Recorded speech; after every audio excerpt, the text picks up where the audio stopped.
इस कहानी की शुरुआत में हम बॉब नाम के एक स्नाइपर को देखते हैं जो फिलहाल अफ्रीका में मौजूद है और अपने साथी डैनी के साथ एक मिशन पर है। अब थोड़ी देर की निगरानी के बाद बॉब को एक आतंकवादी की गाड़ी दिखाई दी और उसने बिना देरी किए उस आतंकवादी को मार डाला। अब इससे पहले कि ये लोग यहाँ से निकल पाते, आतंकवादियों के एक ग्रुप ने इन पर गोलियों की बारिश कर दी। अब यहाँ बॉब ने अपना कमाल दिखाया और इनमें से कई आतंकवादियों को मार डाला। लेकिन देखते ही देखते ये सिचुएशन हाथ से निकलने लगी और दुश्मनों का एक हेलीकॉप्टर इनके आसपास बॉम्ब गिराने लगा।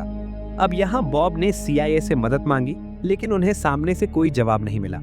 अब इस गोलीबारी के बीच एक गोली डैनी को लग गई और उस बेचारे की जान चले गई। अब ये देखकर बॉब गुस्से से लाल हो गया और उसने उस हेलीकॉप्टर पर कई गोलियां चलाईं। अब पहले तो उसका निशाना चूक गया, लेकिन थोड़ी कोशिश के बाद उसने उस हेलीकॉप्टर को मार गिराया। अब इस घटना के 3 साल बाद हम बॉब को देखते हैं जो अब आर्मी से रिटायर हो चुका है और अपने कुत्ते के साथ जंगल में एक आम जिंदगी बिता रहा है। अब एक दिन आइजैक जॉनसन नाम का एक आदमी जो कि CIA का हेड है, वो बॉब से मिलने पहुंचा।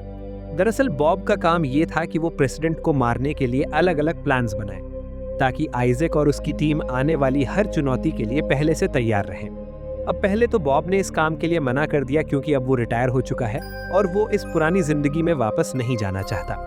लेकिन जब आइजैक ने उसे मामले की गंभीरता समझाई तो बॉब भी इस काम के लिए तैयार हो गया।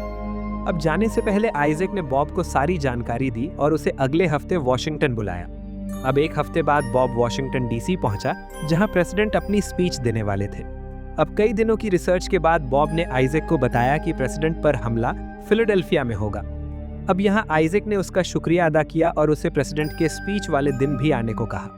अब ऐसे ही दिन गुजरते गए और बहुत जल्द वो दिन आ गया जब प्रेसिडेंट पूरे देश के सामने स्पीच देने वाले थे। इधर बॉब आइजैक के साथ एक रूम में पहुंचा जहां से वो पूरे शहर को देख सकते थे। अब यहाँ बॉब की मुलाकात माइकल सैंडोर नाम के एक आदमी से हुई जो कि आइजैक की टीम का एक हिस्सा था और प्रेसिडेंट की सिक्योरिटी में उसका एक बहुत ही मेजर रोल था।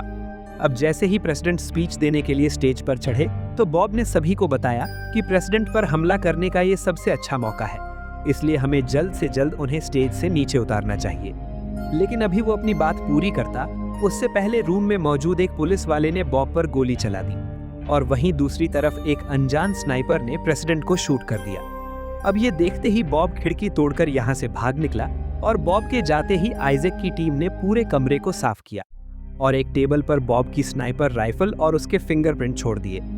वहीं दूसरी तरफ निक नाम के एक FBI ऑफिसर ने बॉब को रोकने की कोशिश की, लेकिन बॉब ने बड़ी आसानी से उसे पछाड़ दिया और उसे हथकनी लगाकर यहाँ से जाने लगा। लेकिन जाने से पहले उसने निक से बोला कि मैंने प्रेसिडेंट को नहीं मारा है और मुझे फंसाया जा रहा है। इसके बाद वो निक की गाड़ी में बैठा और ये शहर छोड़कर भागने लगा। पर अभी वो यहाँ से भाग पाता उससे पहले FBI की एक टीम ने उसे चेस करना शुरू कर दिया। अब पुलिस से बचने के लिए बॉब ने अपनी गाड़ी को एक कार वॉश में घुसा दिया और फटाफट से अपने घाव की मरहम पट्टी की। लेकिन थोड़ी देर बाद जब वो सड़क पर निकला तो पुलिस की एक टीम ने उसे चारों तरफ से घेर लिया। अब चूंकि बॉब के पास कोई और रास्ता नहीं था, इसलिए उसने गाड़ी को रिवर्स गियर में डाला और सीधा एक नदी में जा गिरा। इसके बाद FBI की टीम ने उस नदी की अच्छे से छानबीन करी, लेकिन उन्हें बॉब का कुछ पता नहीं चला क्योंकि वो तो पहले ही एक नाव पर लटक कर यहाँ से भाग चुका था। अब थोड़ी देर बाद वो किनारे पर पहुंचा और एक ट्रक चुराकर यहाँ से भाग गया। वहीं दूसरी तरफ देश के सभी न्यूज चैनल्स टीवी पर बॉब की फोटो दिखाने लगे और उसे प्रेसिडेंट का कातिल बताने लगे। इसके बाद हम FBI के हेडक्वार्टर्स को देखते हैं जो कि निक से काफी नाराज था क्योंकि बॉब उसे चकमा देकर भाग गया था। अब यहाँ निक ने अपने सीनियर को बताया कि भागते वक्त बॉब ने उससे बोला था कि उसने प्रेसिडेंट को नहीं मारा है। हालांकि निक के सीनियर को उसकी बातों पर यकीन नहीं हुआ और उसने निक का डिमोशन करके उसे FBI के कॉल सेंटर में बैठा दिया। अब रात होते ही बॉब एक सुपरमार्केट में गया और अंदर जाने से पहले उसने दुकान की बिजली काट दी। इसके बाद वो दुकान के अंदर गया और वहां मौजूद एक लेडी से कुछ सामान खरीदा। इसके बाद वो दुकान की टॉयलेट में गया और अपने घाव की मरहम पट्टी की। लेकिन इसी बीच दुकान में मौजूद उस लेडी को उस पर शक हो गया और उसने फौरन FBI को कॉल लगा दिया। अब यहाँ उसकी कॉल निक ने उठाई, जहाँ उस लेडी ने उसे बताया कि शायद थोड़ी देर पहले बॉब उसकी दुकान में आया था। अब इस लेडी की बात पर भरोसा करके निक ने अपने सीनियर को ये बात बताई, लेकिन उसकी पुरानी गलतियों के चलते उसके सीनियर ने इस बात पर ज्यादा ध्यान नहीं दिया। अब पूरी रात निक ने इसी केस पर काम किया और बॉब के बारे में सारी जानकारी निकाली। अब अगली सुबह एक लेडी इस ऑफिस में आई जो कि असल में निक की कलीग थी। अब जब उसने निक को इस केस पर काम करते हुए देखा तो उसने उसे बताया कि जिस पुलिस वाले ने बॉब को गोली मारी थी, कल रात किसी ने उसका मर्डर कर दिया। अब ये सुनकर निक को इस बात पर भरोसा हो गया कि बॉब बिल्कुल बेकसूर है और किसी ने उसे फंसाने की कोशिश की है। वहीं दूसरी ओर हम बॉब को देखते हैं जो एक औरत से मिलने उसके घर पहुंचा। असल में ये औरत कोई और नहीं बल्कि डैनी की विडो वाइफ सारा थी। हालांकि आज वो बॉब से पहली बार मिलती, लेकिन वो उसे पिछले कई सालों से जानती है, क्योंकि डैनी के मरने के बाद बॉब ने उसे एक लेटर लिखा था और वो हर साल सारा को फूल भेजता था। अब सारा ने भी टीवी पर बॉब के बारे में देखा था, इसलिए उसने बॉब की मदद करने से इनकार कर दिया। लेकिन जब बॉब ने उसे बताया कि वो बेकसूर है तो सारा ने उसे अंदर आने दिया। अब अंदर आने पर सारा ने उसे बताया कि प्रेसिडेंट तो बिल्कुल ठीक है और उस दिन वो गोली वहां मौजूद एक दूसरे देश के पॉलिटिशियन को लगी थी। वहीं दूसरी ओर हम निक को देखते हैं जो क्राइम सीन के आसपास मौजूद सभी बिल्डिंग्स की जांच कर रहा था। इसी बीच वो एक बिल्डिंग में पहुंचा जहां उसे स्नाइपर ट्राइपॉड के निशान मिले और ये बिल्डिंग क्राइम सीन से केवल 500 मीटर दूर थी। अब ये देखकर निक को थोड़ा अजीब लगा, क्योंकि बॉब की फाइल में उसने पढ़ा था कि बॉब एक बेहतरीन स्नाइपर है और वो मीलों दूर से अपने टारगेट को मार गिराता है। तो फिर केवल 500 मीटर की दूरी से उसका निशाना कैसे चूक गया और उसने प्रेसिडेंट के बजाय इस दूसरे पॉलिटिशियन को कैसे मार दिया। वहीं दूसरी ओर हम सारा को देखते हैं जो पेशे से एक नर्स है और फिलहाल वो बॉब का इलाज कर रही है। अब थोड़ी देर बाद जब बॉब को होश आया तो सारा ने उसे बताया कि सरकार ने उसके डॉगी तक को मार दिया है। अब ये सुनकर बॉब को काफी दुख हुआ और उसने कसम खाई कि वो अपने नाम पर लगे इस दाग को मिटा कर रहेगा और इस काम में केवल निक उसकी मदद कर सकता है। अब यहाँ बॉब ने एक प्लान बनाया और इस प्लान के मुताबिक सारा एक कैफे में निक से मिलने पहुंची। यहाँ सारा ने उसे पूरी बात बताई और उसे आइजैक की गाड़ी का नंबर भी दिया ताकि निक इस बारे में थोड़ी छानबीन करे और उससे आइजैक के मन में भी डर पैदा हो। अब निक ने भी ठीक ऐसा ही किया और उस गाड़ी के नंबर को ट्रैक करने लगा। इधर आइजैक को भी ये बात पता लगी कि एक ऑफिसर उसकी गाड़ी को ट्रैक कर रहा है और ये वही ऑफिसर है जिसकी गाड़ी में बॉब फरार हुआ था। अब इससे पहले कि निक इस बात की जड़ तक जाता, आइजैक के लोगों ने उसे किडनैप कर लिया और उसे बहुत ही बुरी तरह से मारा। दरअसल वो ये जानना चाहते थे कि आखिर निक को कितनी सच्चाई पता है, लेकिन जब काफी कोशिश के बाद भी उन्होंने कुछ नहीं बताया तो उन्होंने निक को मारने का फैसला किया। लेकिन इससे पहले कि ये लोग इसे मार पाते, बॉब ने अपनी स्नाइपर स्किल्स के दम पर आइजैक के सभी लोगों को मार डाला। अब यहाँ निक ने बॉब से बोला कि मुझे पता है कि तुम बेकसूर हो, इसलिए तुम खुद को पुलिस के हवाले कर दो ताकि कानून तुम्हारी मदद कर सके। हालांकि बॉब ने इसके लिए साफ इनकार कर दिया, क्योंकि अगर उसने आइजैक से बदला नहीं लिया तो कल को वो किसी और के साथ भी ऐसा ही करेगा। अब निक ने भी उसकी बात मान ली और उसका साथ देने के लिए तैयार हो गया। वहीं दूसरी ओर आइजैक और उसके साथियों को ये पता चला कि बॉब हर साल सारा नाम की एक लड़की को फूल भेजता है और इस बात का पता लगते ही आइजैक ने अपने आदमियों को सारा को किडनैप करने भेजा। वहीं दूसरी ओर बॉब और निक हथियारों के एक एक्सपर्ट से मिलने पहुंचे, जहां बॉब ने उस आदमी से पूछा कि क्या ऐसा मुमकिन है कि गोली किसी और बंदूक से चले और दिखाई किसी और बंदूक से जाए। इस पर यह आदमी कहता है कि हाँ, ऐसा करना मुमकिन है। इस टेक्निक को पेपर पैचिंग टेक्निक कहते हैं, जिसमें गोली चलती कहीं और से है और दिखाई कहीं और से जाती है। यहाँ इस आदमी ने बॉब को ये भी बताया कि तुम्हारे अलावा इतना अचूक निशाना केवल एक आदमी लगा सकता है और वो है मिखाओ। अब जब इस आदमी ने मिखाओ का हुलिया बताया तो बॉब फौरन समझ गया कि मिखाओ कोई और नहीं बल्कि माइकल सैंडोर है, जो आइजैक के साथ इसकी टीम में था। इसके बाद निक ने अपने ऑफिस में कॉल किया और माइकल सैंडोर का पता निकलवाया, जो कि फिलहाल वर्जीनिया में था। अब इस रात आइजैक के 2 आदमी सारा के घर में घुसे ताकि वो उसे किडनैप कर सके। अब यहाँ सारा ने एक आदमी को तो मार दिया, पर बदकिस्मती से इस दूसरे आदमी ने उसे पकड़ लिया। इधर आइजैक को भी अंदाजा हो गया था कि अब तक बॉब ने माइकल सैंडोर के बारे में सब कुछ जान लिया होगा और वो इसके पीछे जरूर जाएगा। इसलिए आइजैक ने ये प्लान बनाया कि जब बॉब और निकिल माइकल सैंडोर को पकड़ने के लिए वर्जीनिया आएंगे तो हम उन पर हमला करके उन्हें मार देंगे। अब प्लान के मुताबिक बॉब और निकिल वर्जीनिया पहुंचे और एक सुपरमार्केट में जाकर बम बनाने का सारा सामान खरीदा। अब बॉब ये जानता था कि आइजैक और माइकल भी उन पर पलटकर हमला जरूर करेंगे, इसलिए उसने निक को भी थोड़ी बहुत स्नाइपिंग सिखा दी ताकि समय आने पर वो उसकी मदद कर सके। अब अगले दिन बॉब माइकल के फार्म हाउस में गया और निक दूर बैठकर उसे सभी गार्ड्स की लोकेशन बताने लगा। अब बॉब ने सभी गार्ड्स को एक एक करके खत्म किया और फार्म हाउस में जाने से पहले उसने आसपास की झाड़ियों में ढेर सारे बम रख दिए। इसके बाद वो फार्म हाउस के अंदर गया जहां माइकल पहले से उसका इंतजार कर रहा था। यहाँ माइकल ने उसे बताया कि असल में हमारा प्लान प्रेसिडेंट को मारने का नहीं बल्कि उस दूसरे देश के नेता को मारने का था, क्योंकि उस दिन वो लोगों को उस गांव के बारे में बताने वाला था जिसे आइजैक और उसकी टीम ने एक ऑयल कंपनी के कहने पर बर्बाद कर दिया।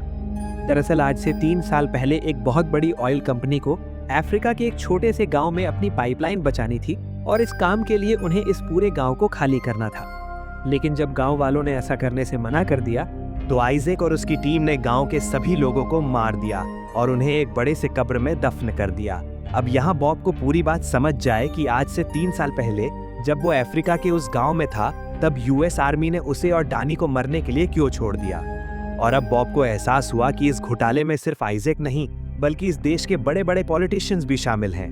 अब ये पूरी बात बताने के बाद माइकल ने खुद को गोली मार ली और ठीक उसी वक्त आइजैक के लोगों ने बॉब पर हमला कर दिया। अब दूर बैठे निक ने बाहर मौजूद सभी बॉम्ब्स को एक्टिवेट कर दिया और अंदर से बॉब ने आइजैक के लोगों को एक एक करके मारना शुरू किया। अब इन सभी को मारने के बाद बॉब उस फार्म हाउस से बाहर निकला, पर ठीक उसी वक्त एक हेलीकॉप्टर ने उसे चेस करना शुरू कर दिया। अब चूंकि निक और बॉब इस हमले के लिए पहले से तैयार थे, इसलिए उन्होंने आइजैक के लोगों का जमकर मुकाबला किया। अब जैसे ही वो हेलीकॉप्टर एक ऑयल टैंकर के ऊपर आया तो बॉब ने उस टैंकर को शूट करके उसे ब्लास्ट कर दिया और इस धमाके में वो हेलीकॉप्टर भी जलकर राख हो गया। इसके बाद हम आइजैक और उसके साथियों को देखते हैं जिनकी टेंशन अब बढ़ती जा रही थी क्योंकि बॉब धीरे धीरे उनके करीब पहुंच रहा था। वहीं दूसरी ओर निक ने एफबीआई को कॉल करके बताया कि उसने बॉब को पकड़ लिया है। दरअसल निक ने ऐसा इसलिए किया ताकि आइजैक तक ये बात पहुंच जाए और वो उससे कांटेक्ट कर ले। अब उनका ये प्लान कामयाब हुआ और अगले कुछ ही मिनटों में आइजैक ने निक को कॉल कर दिया। अब यहाँ बॉब ने आइजैक से बात की और उसके सामने एक ऑफर रखा कि अगर उसने सारा को छोड़ दिया तो वो माइकल सैंडोर की इस रिकॉर्डिंग को डिलीट कर देगा जिसमें उसने बताया है कि कैसे आइजैक और उसकी टीम ने एक ऑयल कंपनी के कहने पर अफ्रीका के एक पूरे गांव को बर्बाद कर दिया। अब आइजैक के पास कोई और चारा नहीं था, इसलिए वो इस डील के लिए राजी हो गया और इन दोनों ने अगले दिन एक बर्फीले पहाड़ पर मिलने का फैसला किया। अब अगले दिन आइजैक अपने साथियों के साथ सारा को लेकर उस पहाड़ पर पहुंचा। तभी सामने से एक आदमी चलता हुआ उनकी तरफ आया, पर आइजैक के छिपे हुए स्नाइपर ने उस आदमी को गोली मार दी। अब यहाँ आइजैक को लग रहा था कि उन्होंने बॉब को मार दिया है, पर ये तो बॉब की एक चाल थी और ये आदमी कोई और नहीं बल्कि निक था जिसने अपनी जैकेट के अंदर एक बुलेट प्रूफ मैटर लगा रखा था। अब जब आइजैक के स्नाइपर ने निक के ऊपर गोली चलाई तो बॉब को स्नाइपर की लोकेशन पता लग गई और यहाँ बॉब ने एक हेडशॉट मारकर उस स्नाइपर का काम तमाम कर दिया। इसके साथ ही उसने एक गोली उस आदमी को मारी जिसने सारा का हाथ पकड़ रखा था। इधर हम एफबीआई के चीफ को देखते हैं जिसे निक का भेजा हुआ एक लेटर मिला और इस लेटर के जरिए निक ने उन्हें इस मिशन की सारी जानकारी दे दी थी। अब इस लेटर को पढ़ते ही एफबीआई की टीम भी इस पहाड़ की ओर निकली ताकि वो आइजैक और बॉब को गिरफ्तार कर सके। इधर उस स्नाइपर को मारने के बाद बॉब इन सब के सामने आया और यहाँ निक ने आइजैक और उसके साथियों से उनके हथियार ले लिए, पर तभी सारा ने एक बंदूक लेकर उस आदमी को मार दिया क्योंकि उसने सारा को किडनैप करके उसे बहुत टॉर्चर किया था। अब यहाँ बॉब ने उसे शांत किया और आइजैक के साथ ही मैक्यूम से बात करने लगा। यहाँ मैक्यूम ने बॉब से बोला कि तुम इस रिकॉर्डिंग के जरिए हमारा कुछ नहीं बिगाड़ सकते क्योंकि सरकार के बड़े बड़े अधिकारी भी हमारे साथ इस घोटाले में शामिल हैं। अब तक बॉब भी ये बात समझ चुका था कि अगर उसने इन सबूतों को पब्लिक किया तो सरकार के लोग उसके साथ साथ निक और सारा को भी जान से मार देंगे और इसीलिए उसने इस रिकॉर्डिंग को उनके सामने जला दिया। तभी यहाँ पर एफबीआई की टीम आ गई और बॉब के साथ साथ आइजैक और उसके साथियों को भी पकड़ लिया गया। अब थोड़े दिनों बाद बॉब को कोर्ट के सामने पेश किया गया और इस कोर्ट में आइजैक और उसके साथी भी मौजूद थे। अब यहाँ बॉब ने क्राइम सीन पर मिली अपने राइफल मंगवाई ताकि वो अपनी बेगुनाही साबित कर सके।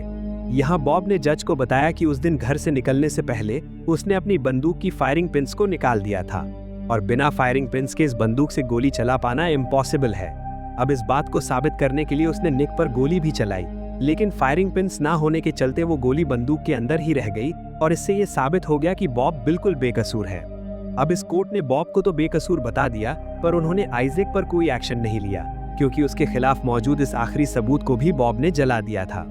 अब उस रात आइजैक और मैक्यूम अपने फार्म हाउस पर गए और अपनी इस जीत को सेलिब्रेट करने लगे, पर तभी वहां पर बॉब आ गया और आइजैक के आदमियों को एक एक करके मारने लगा और जैसे ही आइजैक खड़ा हुआ तो उसने सीने में गोली मारकर उसकी जान ले ली। इसके बाद वो घर के अंदर आया और आइजैक के साथी मैक्यूम को भी मार डाला। अब घर से निकलते वक्त उसने गैस पाइपलाइन में एक धमाका कर दिया ताकि उसके खिलाफ कोई सबूत ना बचे। आखिरकार बॉब ने अपना बदला पूरा किया और उस गांव में मारे गए सभी लोगों को इंसाफ दिलवाया। वहीं दूसरी ओर हम सारा को देखते हैं जो फार्म हाउस के बाहर उसका इंतजार कर रही थी। इसके बाद ये दोनों यहाँ से निकल गए और एक साथ एक नई जिंदगी शुरू की। आई होप आपको आज की कहानी पसंद आई होगी। अगर आपको ये वीडियो अच्छी लगी हो तो इसे लाइक कर देना और चैनल को भी सब्सक्राइब कर देना और मुझे कमेंट में बताना कि आपको इस कहानी का बेस्ट पार्ट कौन सा लगा। और हाँ, कमेंट करना जरूर। मैं पूरी कोशिश करूंगा कि मैं ज्यादा से ज्यादा कमेंट के रिप्लाई दे सकूं। चलो फिर मिलते हैं अगली वीडियो में, पर तब तक के लिए बी सेफ और कीप चिलिंग।